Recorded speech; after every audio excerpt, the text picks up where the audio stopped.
अस्सलाम वालेकुम दोस्तों, उम्मीद है कि आप लोग ठीक हैं, खैरियत से हैं। अल्लाह ताला की ज़ात आपको अपने हिफ्ज़ व अमान में रखे। हमारी दुआएं हमेशा की तरह आपके साथ हैं। सोने सोने रोज़े जा रहे हैं, लेकिन मुझे लग रहा है कि अभी जो रमज़ान शरीफ है वो बिल्कुल अपनी तैयारियों के साथ है। जो हल्की फुल्की सी गर्मी नज़र आनी है, इतने ठंडे तो रोज़े नहीं गुजरने ना, आहिस्ता आहिस्ता टाइम लगेगा कि सारे के सारे रोज़े ठंडे करें। आज काफ़ी गर्म दिन था, लेकिन फिर भी अल्हम्दुलिल्लाह ठीक था। आज का दिन पाकिस्तान में आखिरी दिन है, एक लंबी छुट्टी जो कि तकरीबन 3 महीने, 3.5-4 महीने की बनती है।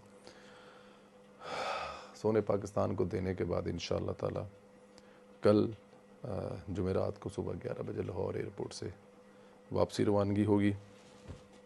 फिर ज़िंदा रहे तो मिलेंगे इंशाअल्लाह ताला।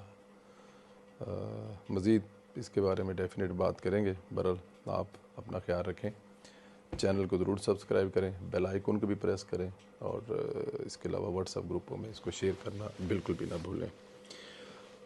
आज सुबह आपको बताया कि ख्वाजा आसिफ कमाल कर रहे हैं, वो बातें कर रहे हैं जो नवाज़ शरीफ के दिल की बातें हैं और नवाज़ शरीफ के बयानिए को ज़िंदा रख रहे हैं। उन्होंने फैज़ हमीद और बाजवा की पार्लियामेंट में तलबी की बात की थी। कहा था कि करारदाद लाऊंगा, उनको बुलाऊंगा और उनसे पूछेंगे कि आपने ये सारे के सारे ये जो जुल्म है पाकिस्तान पर क्यों किए हैं। पूछना भी चाहिए, ये हिम्मत होनी चाहिए। अगर पार्लियामेंट में आपको लाखों की तादाद में जो लोग वोट देकर भेजते हैं, उसका मकसद यही होता है कि आप पूछें उनसे कि भैया आप लोग ये काम क्यों करते हैं। चलती चलती हुकूमत को, एक चलते पाकिस्तान को अपने तजर्बे की खातर या अपनी ख्वाहिश के मुताबिक या अपनी पसंद के बंदे को देने की खातर ये जो तबाही लाएँ हैं आपके, इसका ज़िम्मेदार कौन है। बहरहाल हाल उन्होंने एक और तफ्तीशनाक बात कर दी है। ख्वाजा साहब ने कहा कि जनरल फैज़ हमीद को पार्लियामेंट में बुलाने की बात पर मुझे धमकी दी गई है।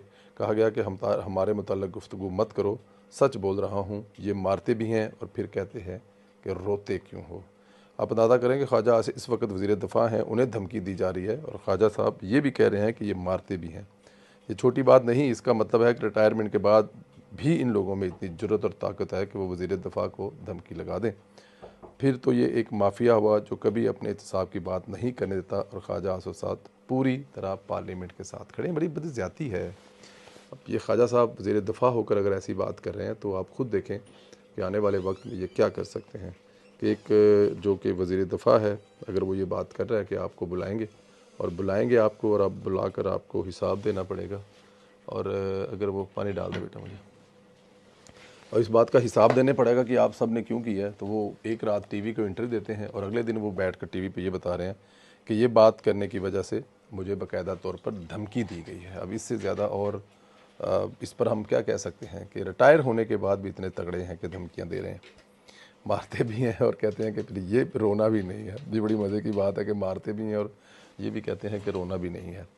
अच्छा जी, कल आपको एक ख़बर दी थी कि फैज़ हमीद पर अगर डायरेक्ट हाथ नहीं डाला जा सकता तो फिर किसी दूसरे तरीके से जिन काबू किया जा सकता है। यही वजह है कि इसके भाई को गिरफ़्तार किया गया, क्योंकि नजफ़ हमीद ही फैज़ हमीद का फ्रंट मैन था।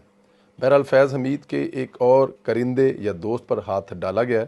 साबिक़ चेयरमैन वापडा lieutenant general retired Muzammil Hussain को करप्शन के इल्ज़ाम में ट्रांसपेरेंसी इंटरनेशनल की शिकायत पर 22 मार्च को तलब किया है, और ये तलबी एफआई ने एंटी करप्शन यूनिट ने की है।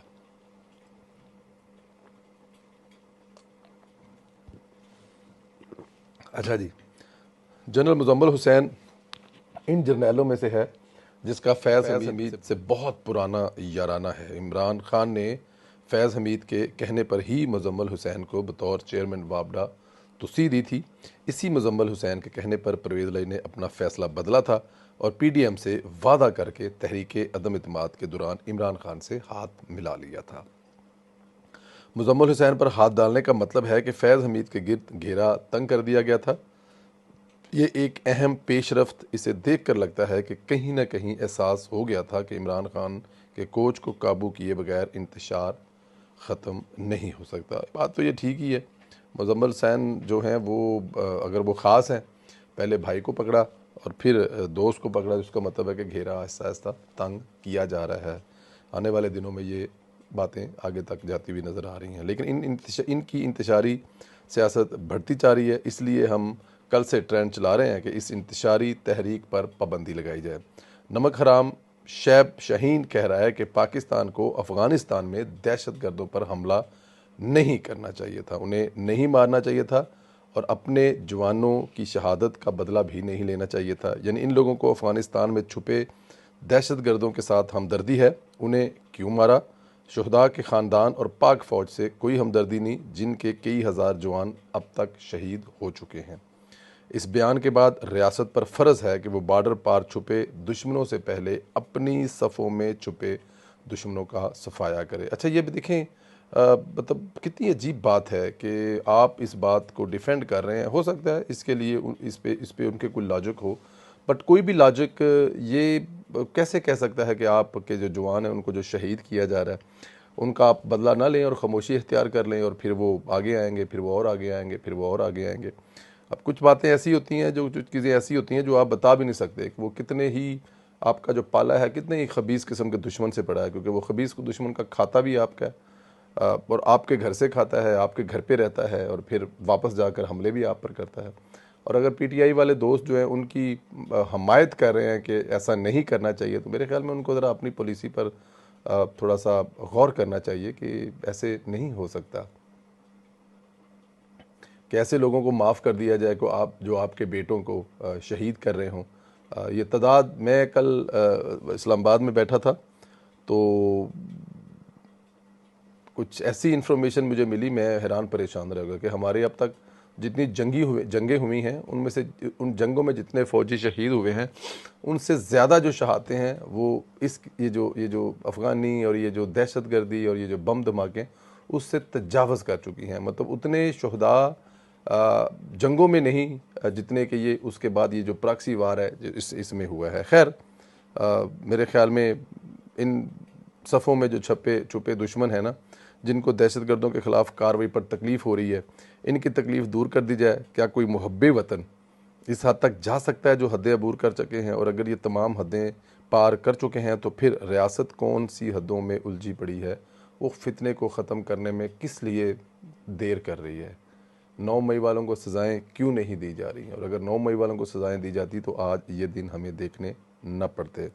अली मीन गंडापुर के नाकाबिल ज़मानत वारंट गिरफ्तारी जारी कर दिए गए। इंसदाद दहशतगर्दी की अदालत के जज मलक एजाज़ आसफ़ ने 9 मई केस पर वारंट जारी किए हैं। अदालत ने 2 अप्रैल को अली मीन गंडापुर को गिरफ़्तार करके पेश करने का हुक्म दिया है। सवाल यह है कि आपने तो वारंट जारी गिरफ़्तारी कर दी है, पेशावर हाई कोर्ट इन नोटिस को मुअत्तल कर देगा। उनके पास तो एक बड़ा खूबसूरत तरीक़ाकार है कि आप जो भी करेंगे, जौन सी भी अदालत करेगी, पेशावर हाई कोर्ट बैठा हुआ है उनको जिसे कहते हैं कि अपना शेल्टर देने के लिए, वो दोबारा उनको कह देगा कि चलो जी कोई गल नहीं, मौजा करो। बहरहाल देखते हैं। खैर, इधर इतनी दीदा दलेरी देखें, पीटीआई वाले कह रहे हैं इमरान खान को खैबर पख्तूनख्वा के हवाले कर दें। कुछ दिन पहले हमने अपने वीलॉग में इंकशाफ किया था कि इनकी कोशिश है कि इमरान खान को खैबर पख्तूनख्वा लिख कर जाए।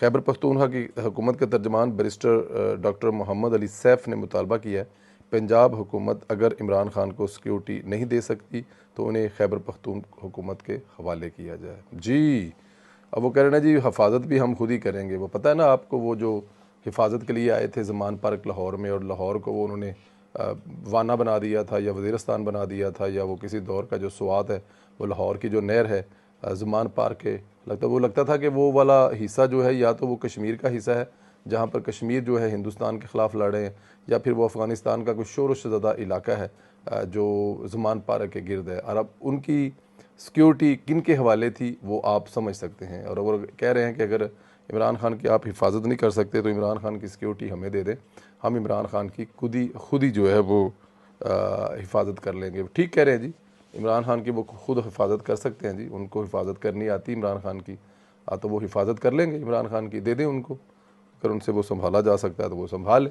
इसमें कौन सी इतनी बड़ी बात है। बट एनी हाउ, अल्लाह ताला की ज़ात आप लोगों को अपने हिफ्ज़ व अमान में रखे। ये एक कल्ट है और इस कल्ट को ख़त्म किए बगैर आगे पाकिस्तान नहीं जा सकता। पाकिस्तान और तहरीक इंसाफ दोनों एक साथ नहीं चल सकते। अच्छा, इस लाइन पर जो दोस्त इत्फाक करते हैं वो कमेंट करके बताएं कि क्या पाकिस्तान तहरीक इंसाफ और इमरान खान एक साथ चल सकते हैं। और अगर चल सकते हैं तो भी जवाब दें, और अगर नहीं चल सकते तो भी जवाब दें। वी लोग को व्हाट्सएप ग्रुपों में ज़रूर शेयर करें, बेल आइकन को प्रेस करें, और ज़्यादा से ज़्यादा जो इस पर कमेंट करते हैं, आप लोग शेयर करते हैं, वो करें ताकि ज़्यादा से ज़्यादा लोगों तक ये पहुंच सके। अपना बहुत ज़्यादा ख्याल रखें। अल्लाह ताला की ज़ात आपको अपने हिफ्ज़ व अमान में रखे। इंशाअल्लाह ताला आज का दिन पाकिस्तान में इस टूर का आखिरी दिन होगा। कल इंशाअल्लाह ताला यहाँ से निकलेंगे, दुबई जाएंगे, और इंशाअल्लाह ताला दुबई से फिर उम्रे पर जाएंगे और उम्रा करेंगे, और फिर वापस अपने घर पर जाएंगे। अपना बहुत ज़्यादा ख्याल रखें। इजाज़त दें। खुदा हाफिज़।